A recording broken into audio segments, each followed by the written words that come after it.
Well, good morning as we sitting here at LTV on this beautiful morning, Tuesday morning, October 8th, year 2024. Here with the Hello Hello Show. My name is Haim Mizrahi, continuing with the tradition of public access and the tradition of the Hello Hello Show that's been on the air since 1980. And of course, not to fail to mention the contribution by Fraser Dougherty, Francis Ann, and then, of course, the likes of you out there doing your best directly and indirectly to enhance this wonderful concept called public access as we plentifully indulge in the availability of this thing, this reality, this um structure, composition that is available to us by way of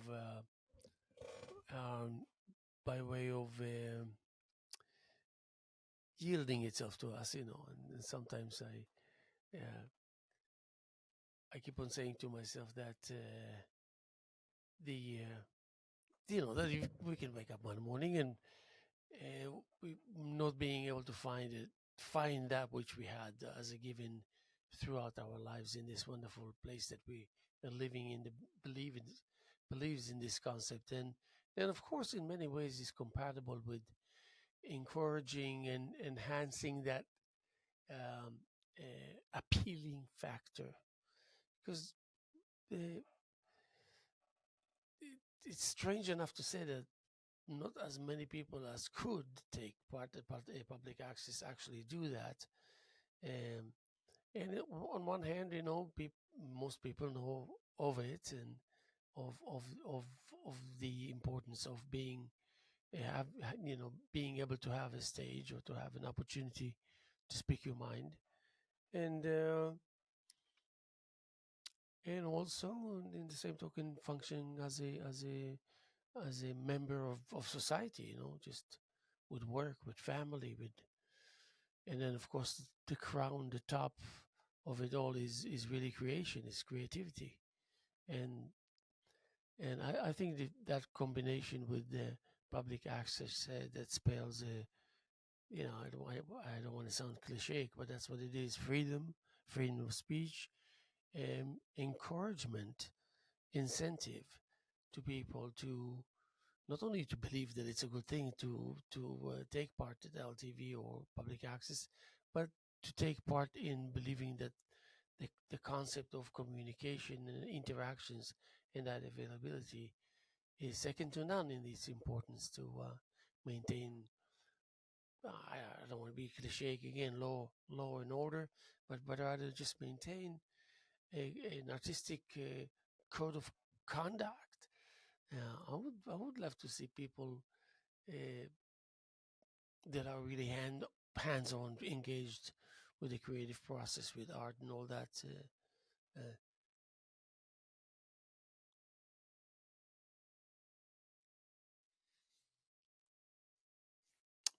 and of course, by recognizing that which has been taken as a given, which is in a way a good thing, even though we can do without, but still the benefits are kind of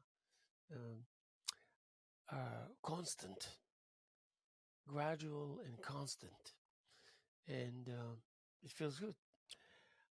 In I guess I can say I'm like what 3.5 decades here with LTV, and just finding myself in a very comfortable yet powerful uh, um, stage place in my life as far as expression is concerned, and of course communication and interactions, and then of course art as LTV is involved with uh, being an open place for people to artists to show their work. We have been having group art shows at least for the last 27 years, maybe 28 years, that we are literally um, making the some space, which is the corridors of LTV, available for that kind of display. And again, probably some of you watching probably were already having had their work displayed here on the walls of LTV. So it's almost like a deadly, in a good way, a deadly combination. The exhibition of art and the exhibition of freedom of speech and exhibition of speech itself. You say freedom of speech.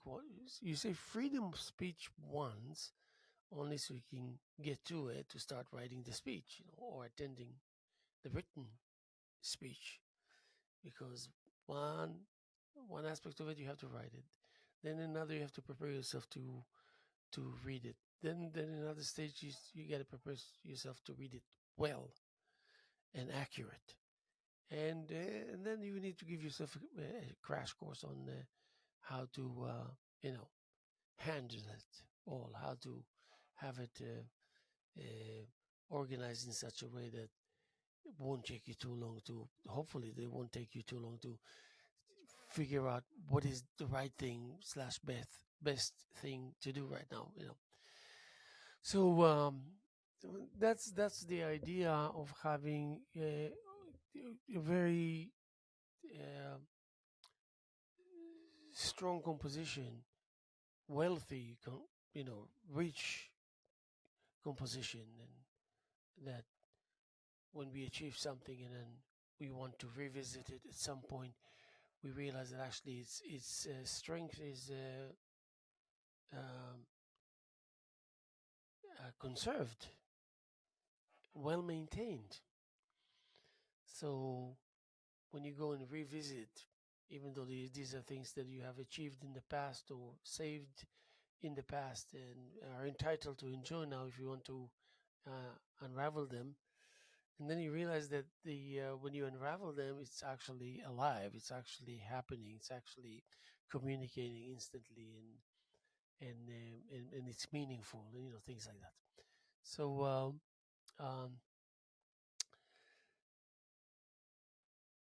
but I know many people that would never even think about certain things when it comes to them finding themselves being involved in the artistic process and finding themselves being involved in activity that benefits their neighborhood, their community.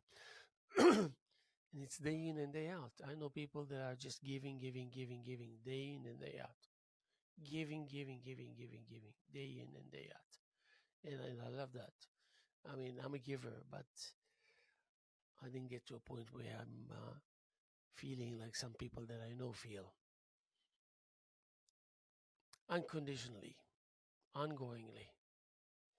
And so, anyway, that's coming from LTV, coming from me saying just good morning to you. And it is Tuesday, October 8th, year 2024, here with the Hello Hello Show. My name is Haim Mizrahi. And I'm getting ready to bring a very interesting show here to LTV. I'm curating and producing a show for Micah Martyr. Micah Martyr is a great artist. I I enjoy and respect his work, and have the opportunity to work with him, for him, to curate the show that's going to come up. It's going to be in about 2 weeks at Ashwa Hall. It's the weekend of October 18th, 19th, and 20th, and the reception will be on Saturday, October 19th, from 4 to 8 at Ashwa Hall. Now, Micah has created about, I would say, 50, 60 pieces easily in the last maybe 8 to 10 months, and not only that, he created a full body of work. It's an exciting full body of work. I think we deserve to be able to see good art, and we deserve to be able to see artists that are talented and focused and mindful of the task and sensitive and considerate and hardworking. And so I think we'll be able to enjoy this wonderful exhibition, this solo exhibition of Michael Martyr. And following this opening in weekend show at Ashwa Hall, the show the art of Michael Martyr will come to LTV and be on display here on the walls of LTV for about 4 weeks, maybe through November 17th, and then I have a very um, interesting group of artists that are gonna show here for the month of November slash part of December. So that's like a Thanksgiving, working our way towards welcoming Christmas and New Year's. Oh my God, exciting! So I was yesterday. I talked a lot about the kind of sense of entitlement and how people finding themselves maybe in a scenario that they themselves might have preferred if they could have not to kind of sort of go there. If they get a second chance, they kind of will know better. Okay, we're not going there, we're not doing that. Even when we're going to bump into this or that, we know what we're not going to do, and we know where we're not going to go, stuff like that. So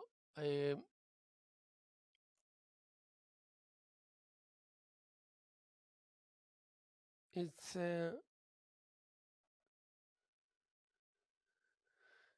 it's not the opportunity to discover that actually, that in real time you can evaluate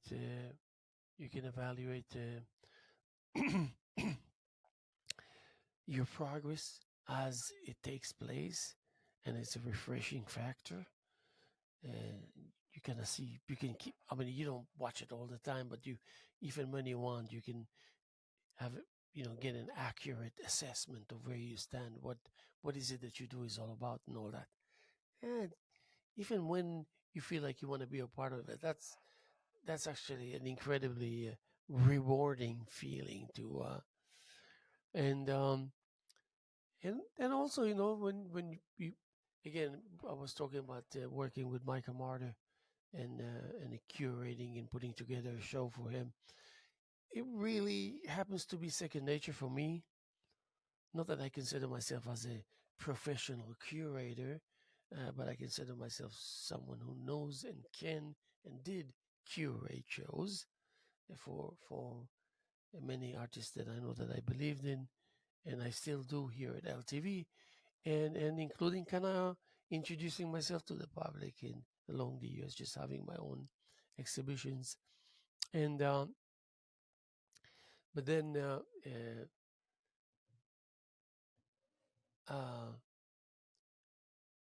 the message begins to feel and like um, as if one and the other is one and the same.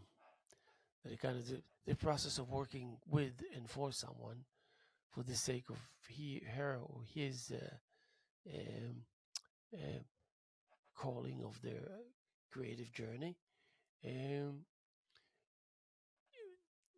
requires for me exactly what is required of me when I'm actually in the studio doing and painting my own paintings. The same feeling is when I approach somebody else's work and say, okay, thank you, and and take that art from him or her, and then go to a space and make my choices and my decisions on how to display it.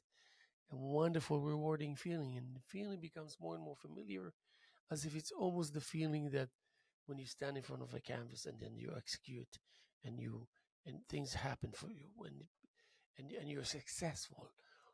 Maybe not as much as you want to, but you're definitely satisfied. And so that mutual feeling, I mean, the mutuality, if I don't know if I'm using the right word, the fact that it's actually these both forces are sharing the same characteristics, and therefore they yield to towards the same goal, same result, kind of thing, which is and I discovered more than once in the past that actually more of that goodness never hurts. So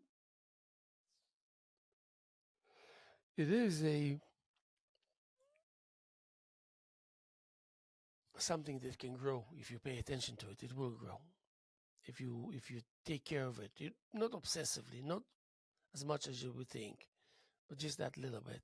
It will give results. It will show you that its life has been uh, improved since you made it your business to engage and to contribute. So, and again, working for others, observing others' creations and creativity, um, appreciating the work, the amount of work, the attention, the goodwill, appreciating the vitality of it all, and the hygienic feel that it gives you, that sensation of cleanliness that makes you able to survive just a little longer, and being able to take a little more punishment than we could have in the past. When I say punishment, I mean, in order to get rid of pain, you have to go through more pain, or you go through pain in order to get rid of pain, or something like that. But yeah, the pain and the bleakness and the sorrow and the difficulty and the challenges, in addition to a million other beautiful things, they're just a given.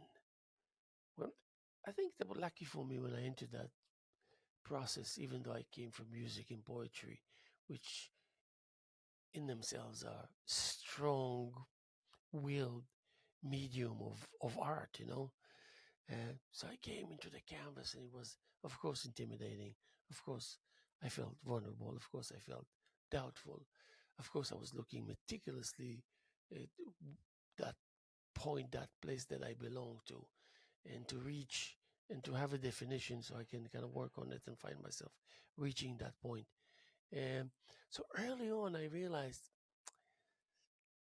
I heard so much about artists that are talking, standing in front of the canvas and feeling tortured. And I always said, I cannot understand what they're talking about. That's before I myself was or became an artist, a painter per se. I said, what's the big deal? What are they talking about? What is he talking about? What is she talking about? What are they talking about? This doesn't sound real. Until I started painting paintings, and I said, what's this feeling that I'm feeling now? Wasn't familiar. Was disturbing. It was somewhat kind of so much so disturbing that it actually felt painful. And immediately it just rang a bell, and I said, okay, so that's how they felt. Okay, chapeau, apology. Uh, I got to find a way to bypass these things, or I got to find a way to accept it as face value. So that means if I was to furnish the house or my immediate space zone, I would include that suffering, that pain, that challenges as a giving, as if it's a piece, as if it's an imperative piece of furniture, you know. And I want that to have that. This is going to be a given. Therefore, if whatever price that I would have to pay, it will be the price that actually contains the earlier stages of that engagement. It doesn't reach second, third, fourth layers, levels, and then it just becomes wider and wider. So you contain it indirectly without specific direct meaning or intention to do that. It's just you kind of almost will it that way. Um, so I early on in my very early stages of my introduction to the world of art as an artist, as an executor, as an implementer, I was able to to identify it, that which is an energy guzzler, an energy draining factor, and we can definitely do without. So if you early on realize that you can eliminate not all of it, I don't think it's possible, but 80% of it,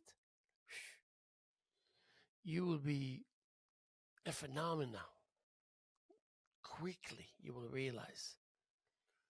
I always, at the beginning, had conversations with people, and the thing that bothers me the most, and again, this has a lot to do with what I spoke about earlier. I don't want you to think that I lost track with what it is, even though I did, but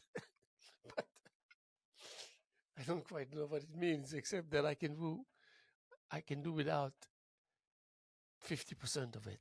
But anyway, so I'm like, so I was talking to artists.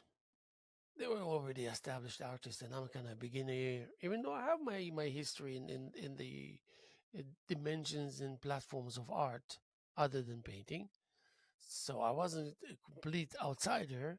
But still, nevertheless, I always said, why do you drag your feet? Why do you make sounds when you walk? Sounds that will kind of declare that you're coming. People will know that you're approaching, arriving before you arrived, before you approach. It's like you're just like, yeah. And why the slowness when it comes to the surfaces in front? You, I mean, at least every engagement gotta be completely open and completely fluent.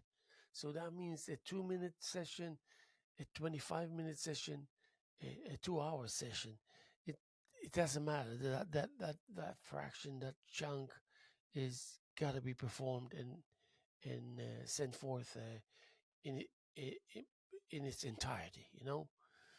So, and you'll be surprised that the engagement of the 2 hours doesn't have to necessarily be more profound and meaningful and intense than the 2 minutes. Uh, each one of them has a story of its own, an entity of its own, a stage of its own. So you can achieve the same things through an engagement of 2 minutes as much as you can in 25 minutes or 2 hours. But I never approached it in a cliche fashion. I just said, okay, so then I had my own if I were to, I mean, if my time was completely devoted to the moment and to creating paintings, which no matter what, it wasn't and is not because of working, earning a living, family. If you have family and kids, you have to support the family. Let's just say that 65% of the day of whatever it is that the day has to offer, you have no access to, none whatsoever. And then the 35 remaining is sort of available, but because it's very elusive, so that means it's available, but you have to keep an eye constantly on it, an eye, because it can just disappear. You can you can wake up and it's not going to be there. You can turn your head and it's not going to be there.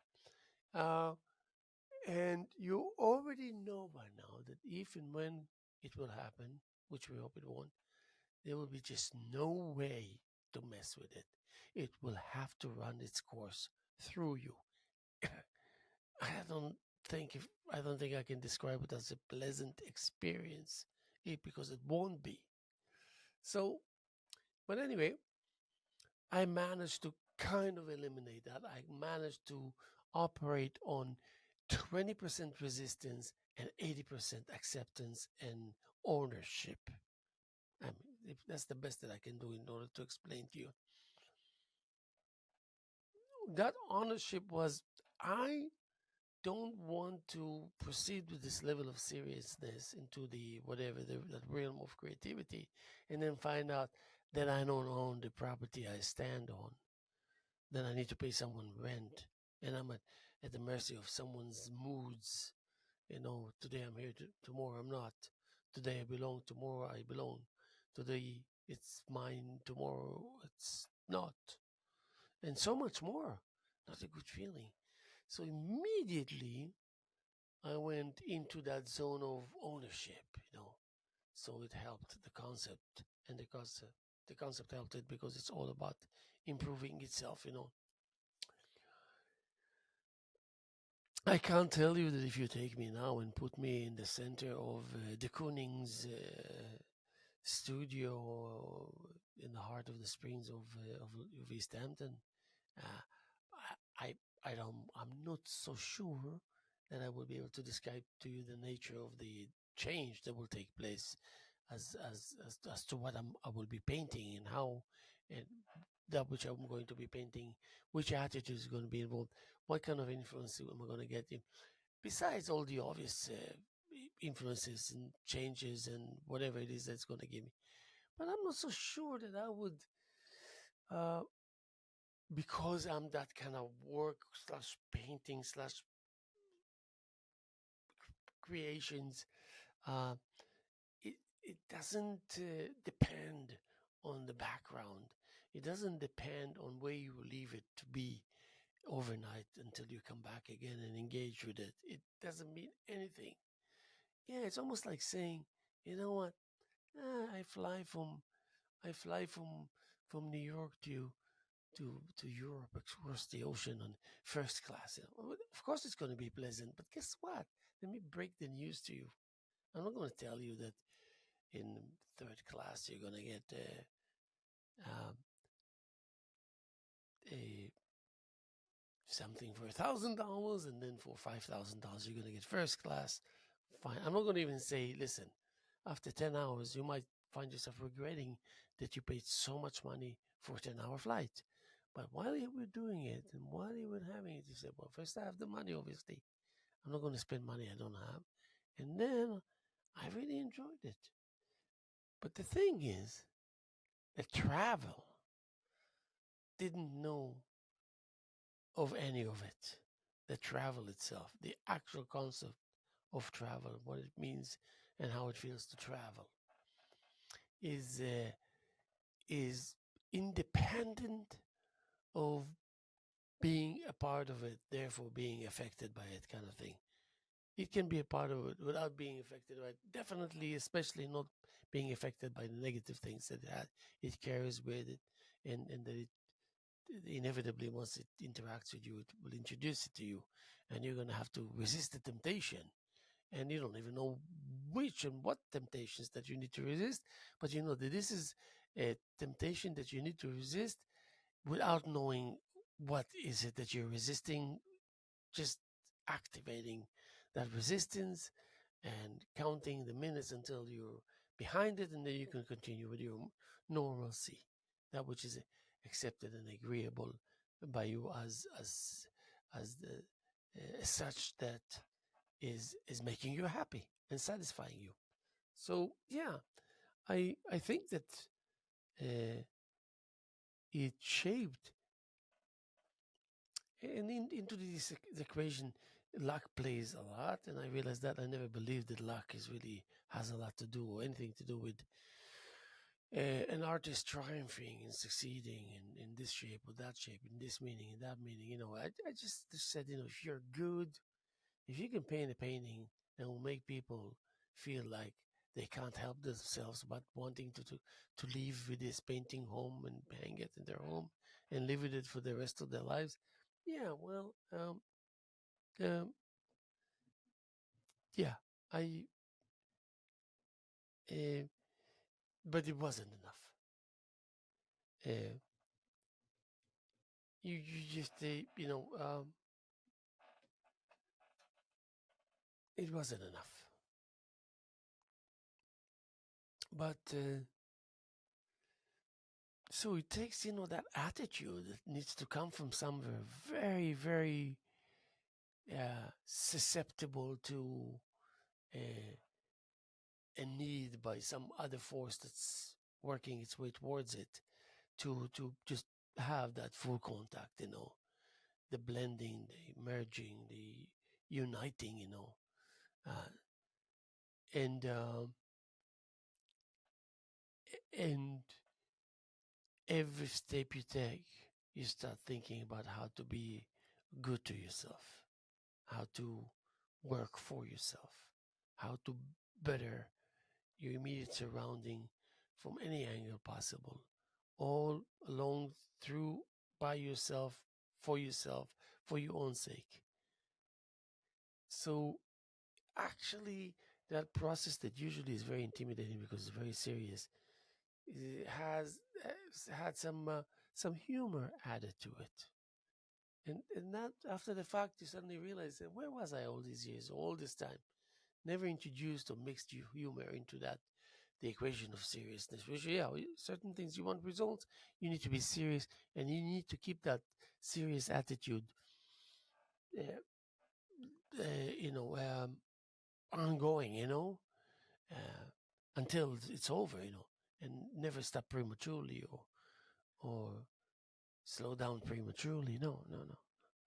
You want to run its course by eventually making more right decisions than wrong decisions. That's for sure. And at least if you lose or if you fail, you won't fail miserably. There is such thing that more painful than painful kind of thing. Even though painful is painful and painful, still nevertheless there's more painful. Indeed, there's more painful than painful. And in this instance, in this example I was describing it to you. So, okay, well, even if we are great achievers and we got deposits of that which we can rely on and get back to it and all this, it it things change fast, and maybe information you had now that you put aside before a rainy day, Sunday you realize it expires. Everything has an expiration date. And then when you take a closer look to it, you say, "Oh, what was I thinking? It has expired already. I cannot use it." And then you realize quickly enough, you gotta store it aside, put it on pause, but you cannot not think about it every second until you give it that final permanent solution. So can last. If you put it aside, you don't have to worry about it for 20 or 30 years if you happen not to need to use it, so to speak. It won't be out of circulation. You make sure it won't be out of circulation even when you need it one day. And so this kind of attitude of self-sufficient or self-sufficiency is something that if you will learn a thing or two about it, you probably guaranteeing and securing your journey that you can do it not without obstacles, but without so many obstacles that it will actually almost bring you to a dead stop. You will never feel that. You will never experience that because your attitude leads to allowing yourself a wider stage, uh, more room for storage, and of course, enough supplies that will, for a fact, no matter what, will last you for at least an amount of time that is more than enough and more than necessary for sure. So, and who's benefiting from it? If you think, if you pause, if you whatever, you know, you really start realizing and beginning to see the transparency of what the creative process being utilized in the hands of someone with goodwill to engage and talent and an ability and a capability and good eye for color and composition. The world will have zero time to fool around with the idea of, oh yeah, you want me to show you? Oh yeah, you want me to do this? You know, let's do away with you, something like that. Always anger and always, and there's always that which is sensational, sitting like that and speaking to you. That's not sensational, even though I can be sensational. Maybe I am sensational. But who wants to start thinking, oh, he's sensational, he's not sensational? You listen, you like, you don't like, you don't like. And then you will behave accordingly. But it's more than that. Because you say, I want to find out for myself.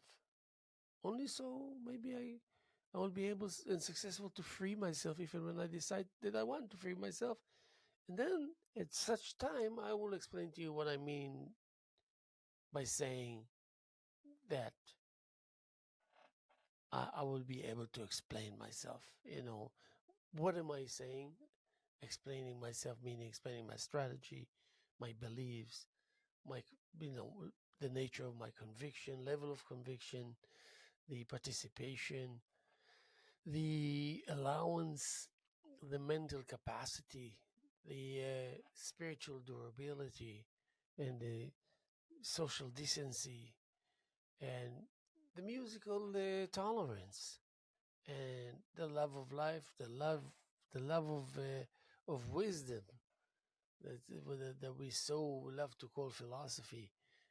Everything to be just right, just in the right light, in the right location, in the right time, in the right timing, in the right approach, in the right attitude, in the right, the plentifulness of having all these kind of games serve you, and maybe even having them around for the longest time, never needing to use them, but just knowing that they were there, that helped you from immuning yourself from all these potential diseases and illnesses. And okay, so again, I hate to hear myself using the word at face value, but you take that, we take that at face value. We're pretty safe with if you can get over the fact that now and then you need to use words that don't speak to you, don't appeal to you, and you rather not use. Um, Second nature, second to none. You know, is it not? It's not really a slogan. It's just a decent declaration, statement kind of thing.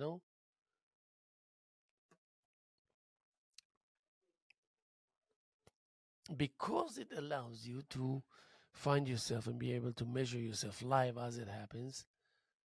Uh, and maybe sometimes be able to make adjustments as you realize, and then as you know that you're going to be realizing, that anticipation maybe helps you to be preemptive, so you start even before you examined everything, because you're relying on recollection of the time before, and of the time before, and of the time before, so suddenly you realize it works for you, and suddenly you realize that actually, because you're refining it and improving it, it gets more and more tolerant, more and more acceptable. Like, okay, it's not as bad or as intense or as whatever you want to call it as I thought it would be. And so now suddenly there's room for introducing more material. There's room for creating additional attitudes. There's room to bring to life head games that are imperative, necessary, if for maintaining your superiority. And again, when I say superiority, again, it's form of speech, but I can use a different word. I mean, if it will please you, I will say just that which you know better, as opposed to someone who doesn't know better. So we're talking about the experience. Does it exist? Does it not exist? And if it doesn't exist, is it in abundance? Is there enough? Things like that. What is it that I need to worry about? And what is it that I don't need to worry about, according to what we are finding out now about us?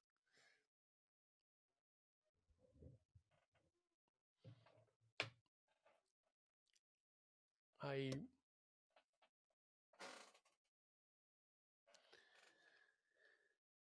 I was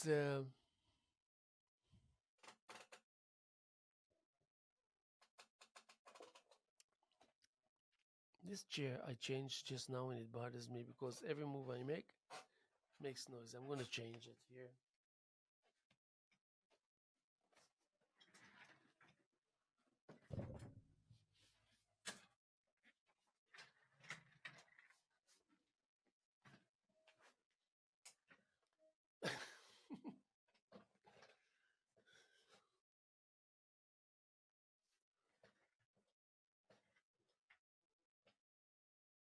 Okay, so that's better. Oh, what a relief! And maybe I will eliminate this here.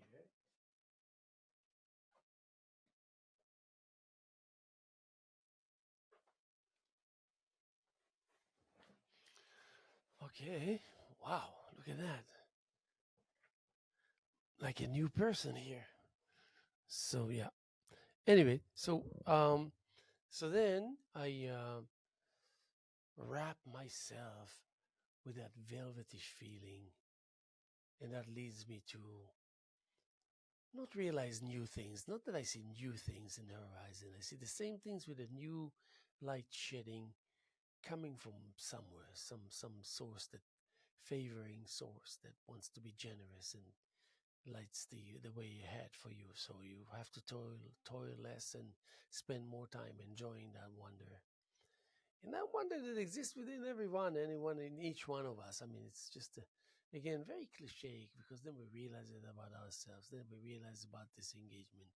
Then we realize about maybe our capability to maybe ask for a second chance, and be granted a second chance that you won't end up even using, because you already were such a great implementer that you got the idea of what just happened, what needs to be adjusted, and this and so much of that, and then to kind of make things look and feel okay long before there was any suggestion that actually something was going wrong, or even potentially just about to go wrong.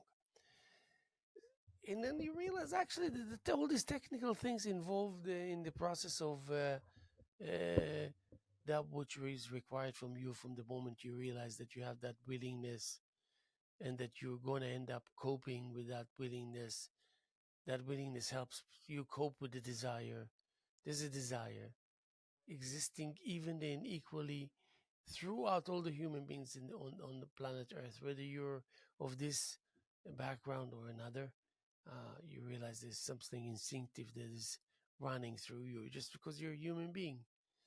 But you want to be able to pay attention to the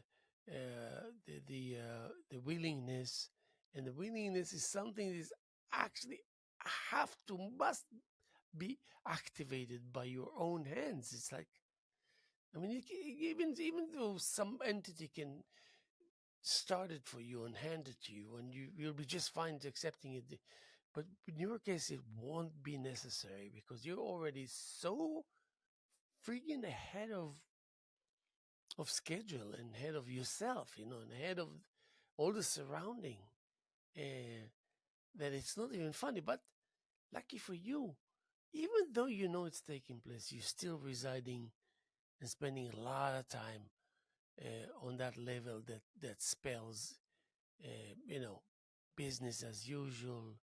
Uh, Tomorrow is a new day. Um, love my habits and my daily routine, and then of course on top of it, outsmarting myself constantly, and being very happy about that. So and treasuring it, and doing the right thing in the sense that it's called it calls for it, and it's worth it, at the same time. So venturing as you venture already all along, it's just that now these new territories, and with your style of venturing, makes it pleasantly um, challenging, and maybe somewhat intimidating. And you kind of like it. You like it because you want to, because it's your whole entire being slash system tells you that it agrees with or it agrees with it. You know, it gives you that which you trust a lot, gives you the indication that it's okay with you, and what you do, and your meaning, and your action, and your implementation, and your goodwill, and your participation, and your you know devotion, consistency, predictability. Love it. So yeah, I where was I yesterday? I listened to some drummers, and they were like, da, da, da, da. There was this drummer that was like, they all try so hard. What makes everyone sound almost the same is because they all try very hard. Whatever it is that I will follow into this sentence, they all try very hard, and that stands in the way. You're trying too hard, and you forget that you're actually about the nature of that which is involved, of that which is the serves as the subject matter. Uh, People forget about that, but so therefore they can't escape being as anal as they are, and all they want is to just communicate with you and say, listen, uh, If you happen to be a drummer, we got a lot of information for you. There's a lot of things that we can just hand to you, teach you how to handle it, teach you how to benefit from it, da da da da da, and then giving examples. But that doesn't exist really. It doesn't. They're all like. But still, if you separate the if you separate the that level of anxiety, so to speak, from that which you really need to find yourself achieving, and then saying, okay, I'm gonna want to do it again. I'm gonna want to do it again, and saying I'm gonna be doing it again. You just speak your word by saying the least amount of words, actually. So how do we realize that actually I don't want even want to say that to have to say on the right path, because of course we are. Yeah, of course we are. I mean, I go to my studio.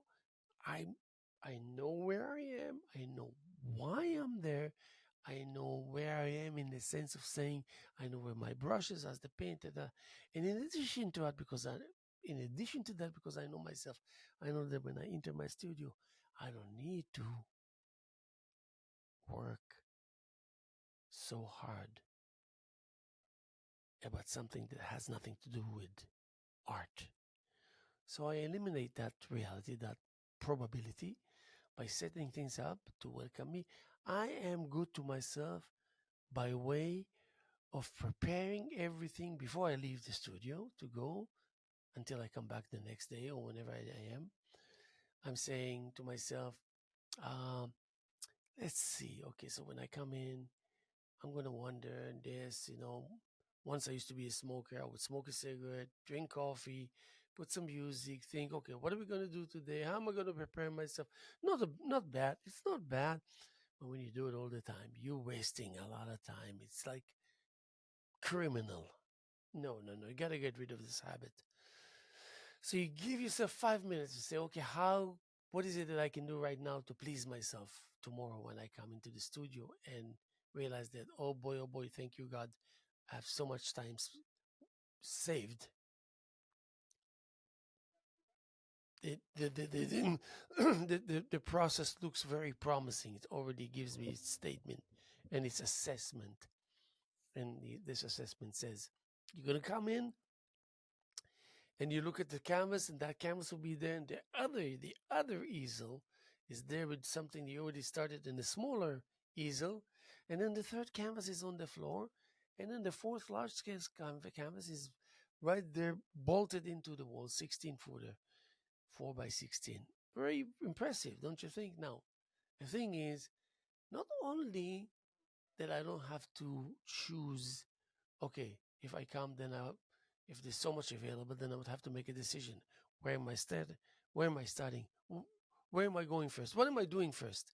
And then once you start asking this question, there's no way around it. You feel like you're trapped, and you trap yourself, and you find yourself engaging in something for 10, 15 minutes, and you say, that didn't feel good. I could have done without it. And then again, if you are compatible with the way of thinking I just described to you, then you include that into the equation. Next time that won't happen, because you'll be mindful of it happening, of its potential to happen. So to eliminate the options that were created by having so much available, I will set everything up so when I get into the studio, I'm continuing straight as I open the door and then close the door behind me. I'm going straight in a straight line until I cannot go anymore. What is it going to be? It's going to be the spot in the studio where I want to end up, the canvas that I want to start with, and in the immediate vicinity of that canvas, I will have brushes and paint, regardless of knowing or not knowing how it is that I'm going to proceed or start or whatever it is that I need to do. Has nothing to do with it. That is something that I never worry about, meaning, oh, how am I going to do it? What is it I'm going to I don't want to. That I eliminated many, many years ago, because if I want to stand the chance to bring a message, And also maybe a message that will be worth some money if people accept it, like buying something from you.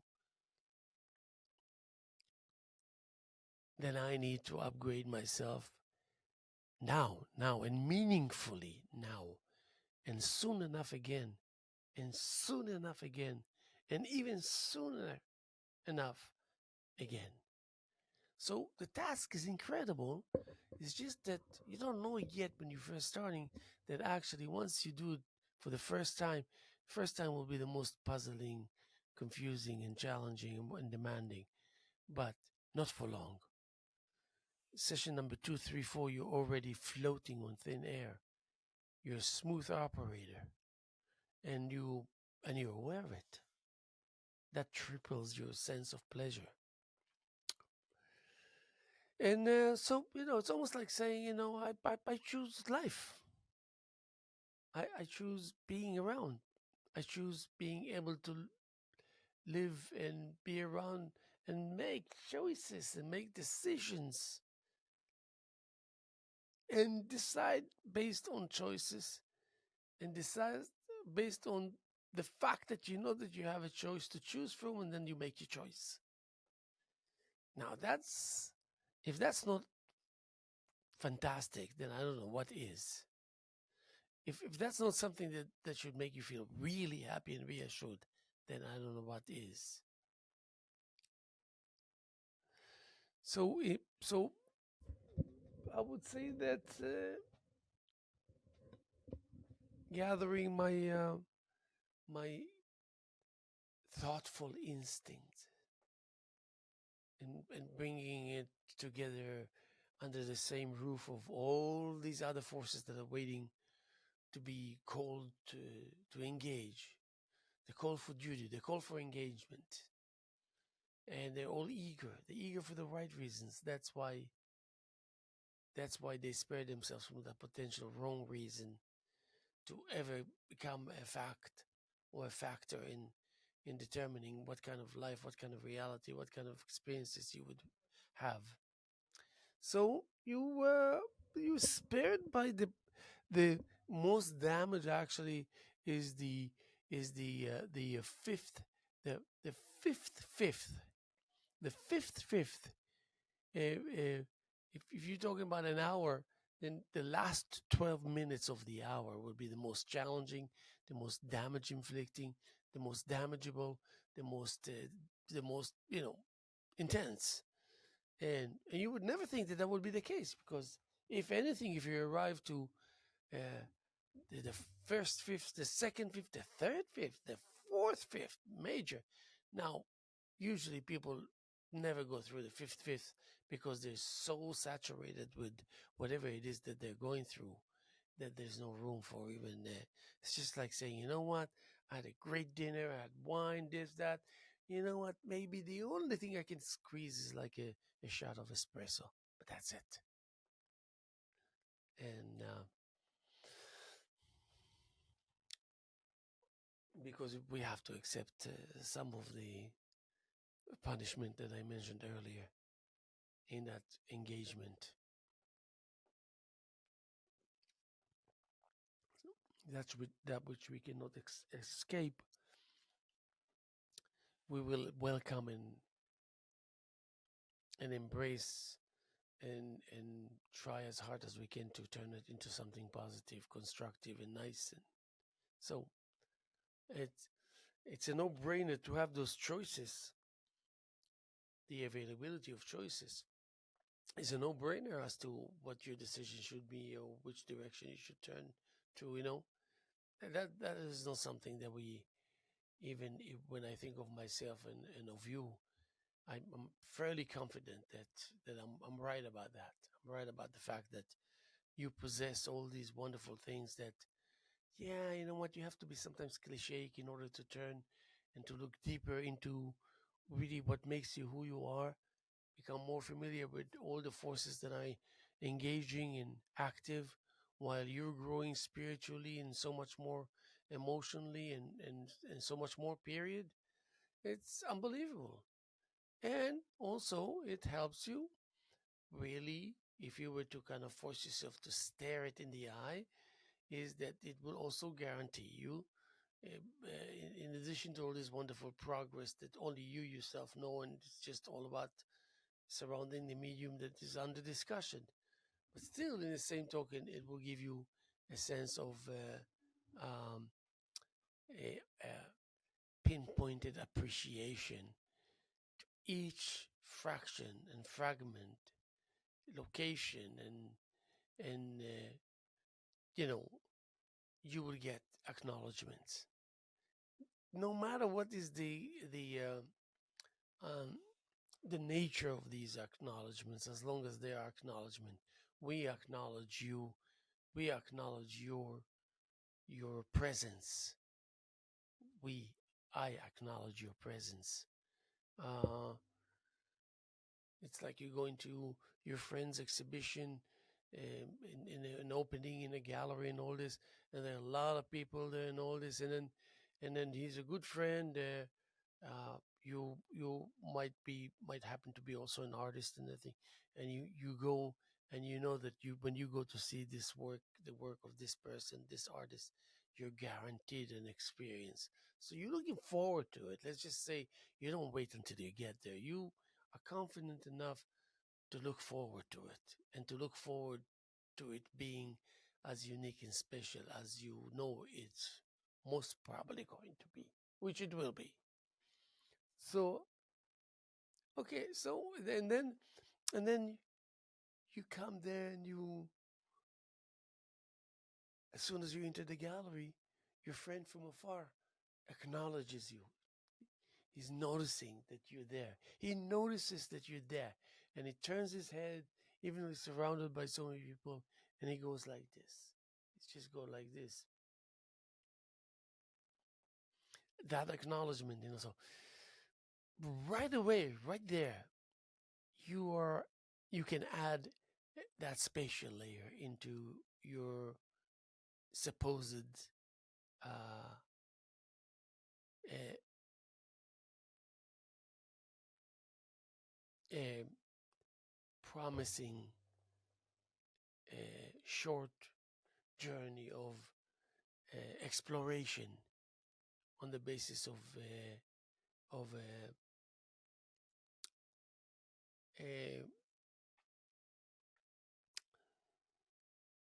of allowing curiosity to do its number on you and accept it and say, there's something there. I don't know where. I have to wait throughout whatever presentation it wants to give you. And it will, and it will go, it will, it will go through you without any doubt. But because I know that you are in a good shape, and you can withstand it. Maybe it's good to not try and find a way to contemplate and to second guess and all this. Let it go, let it wash, let it flow through you, and you're strong enough to let it happen from A to Z, from one to whatever, and then you're coming back to your senses, more refined, more acceptable, more appealing, more yielding, more attractive. And they call you indeed. They say, come, we need you on the project of Broadway and 80th. We need you for this project that will just, if you know what I mean. I'm not so sure you know what I mean. I don't know what I mean. But it's just, you know.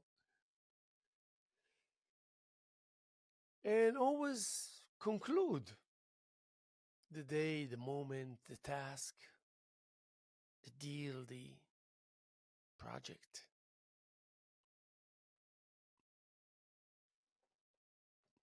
At some point, at approaching completion, you just go like this. That's it. And I give it all I have. And when you say I give it all I have, you really mean it. You really gave it all you had. And that's a good thing. And it will now show you how it is generous, and by accepting and acknowledging your progress, your participation, your investment, your success, your triumphing, your, achieving, overachieving, and so much more. and you're happy about that.